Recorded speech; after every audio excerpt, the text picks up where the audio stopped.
Hello, children. Welcome back with the continuation of the topic about chapter 3 from civics, that is, why do we need a parliament, part 2. This is Sri Devi from Dal Padmavati International School, Warangal. In this part, we are going to discuss about what is government, and as in the previous part, we heard about the introduction as well as powers of the citizens and democracy. Now here in this part we will know about the levels of government. We already come to know about government, and government needs to accomplish many tasks. And we came to know about government have many responsibilities in welfaring the country and its people. So India is a very big democratic country, and it has many needs and much demands based on people and their living conditions. All these things have to be looked after by the government. Then it would be obviously divided into three particular parts: central government, state government, and local government. But still, let me tell you with few examples to understand easily. You may have surprised that how the government can do all the things related to the entire country. Yes, I would like to ask you a question. If you are given around 10 works in your house to do, and you are the only one person to complete the work, is it possible to complete all the works by you? Yes, you cannot do, as it would be heavy and unbearable to complete easily. In the same way, if there would be a few more members to share your work, then what would you do? You can complete the work easily. Exactly. This will help you less your burden by sharing. In the same way, Indian government works at different levels to complete its task and fulfill the demands of the people. So the government also works at different levels in the whole country. As I told you, the local level, the state level, and central level. It cannot work in a single hand. So in India, we have three levels of government. First level is local level, second is state level, and the third is central level. So our Indian government works at three levels. Now let us see what will be at local level. If we take the example of village panchayat or the municipality in a city, means it belongs to the municipality. If you are living in a village, it means you belongs to panchayat. So at village level, panchayat and municipality, municipality will be looking after the needs and demands of that particular area. And in state level, when we discuss about state level, it will increase its strength and it will increase its area. So the things related to the entire state will come under the control of the state government, like state board education and state electricity, transport facilities like RTC. So all these things will come under the control of the state government. Now, the next level or the last final is the central level. Central level decisions are applicable to all over the country. So at the national level in the country, as a national government will look after the demands and needs of the people. So in this way, the three levels of government works in India, and it will fulfill the demands of the people. Now let's go to the next subtopic of the lesson, that is laws and the government. Government is responsible for making the laws and implementation of the laws. Yes, the government is having the authority to pass the laws and protect the decisions for the welfare of the country.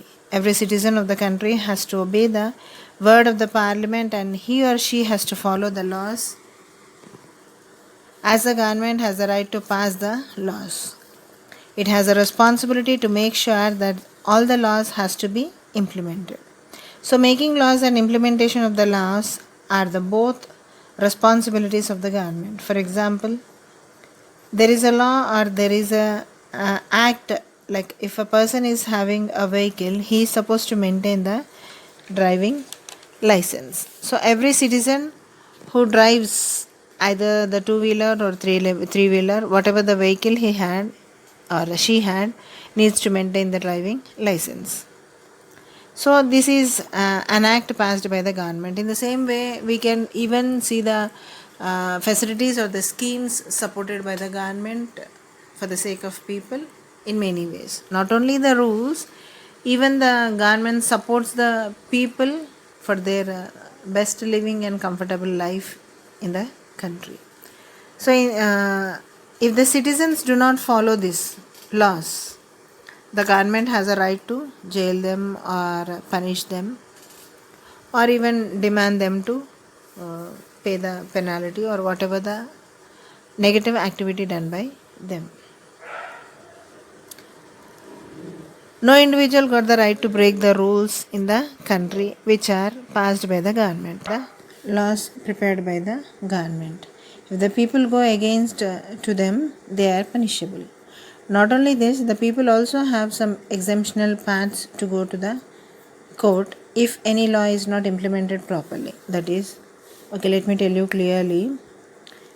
As you all know, our country about the racial or the caste discrimination is banned.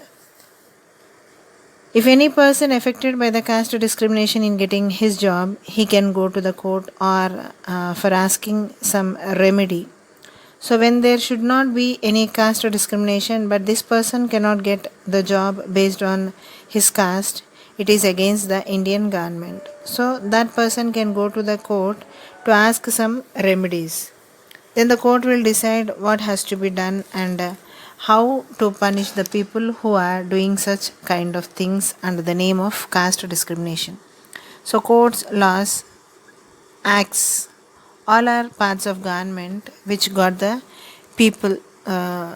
So, the laws and acts made by the government are very important to follow all the citizens of India and has to obey the rules and regulations by the government and constitution. Now let's move on to the next subtopic of the lesson, that is types of government.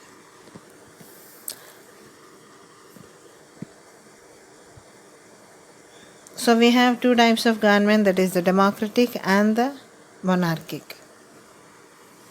Yeah, in the image you can see about the district structure, how the district facilities are being given, allotted by the government, that is local self-government and district administration, etc. And when we continue with the democracy and monarchic system,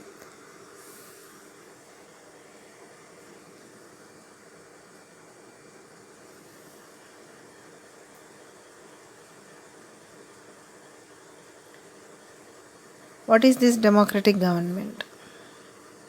You know that India is a democratic government which has been facilitated with all sort of powers for the each individual person in the country. We are aware of these words like of the people, by the people, and for the people, which are supported by Abraham Lincoln. Yes, of course, I would like to say that people are the pillars of democratic government and they participate actively in the formation of the government in democratic countries. Now, here you may have a common doubt that how the no, how the normal person can able to form a government. You are right, but let me tell you, the very one way the people participation in the formation of the government is election. By utilizing their vote power, the people can form the government. Here it means they will vote to their person whom they believe and feel that this person does good system of country. That elected leader will be in the parliament where all the important decisions related to the country has been taken. So in the parliament, this leader will take on behalf of the people, and their leader is the voice of the people who cast their valuable votes for them through the method of universal adult franchise. In the beginning of the topic, as we discussed about what is this universal adult franchise, how it has been given a chance for every individual in the society above the age of 15 years. In the beginning of the topic, we have very clearly got the information about this adult franchise or universal adult franchise, where every citizen of the country had the right to decide a representative for the country's development. So, based on democracy, as we discussed about a monarchic system and democratic system, if a question is raised that which one would you support, either a democracy or a monarchic system? Yes, I would like to say that democratic system is the only way where we can support. Exactly. Even I hope everybody would expect to say the democratic form of government only is the best form of government. Yes, as the experience of dependent life by every individual of the country were being faced for many years by the Indians. So obviously we prefer for people's rule, where we take the right opportunity of using our vote and elect an individual representative for the sake of country's development.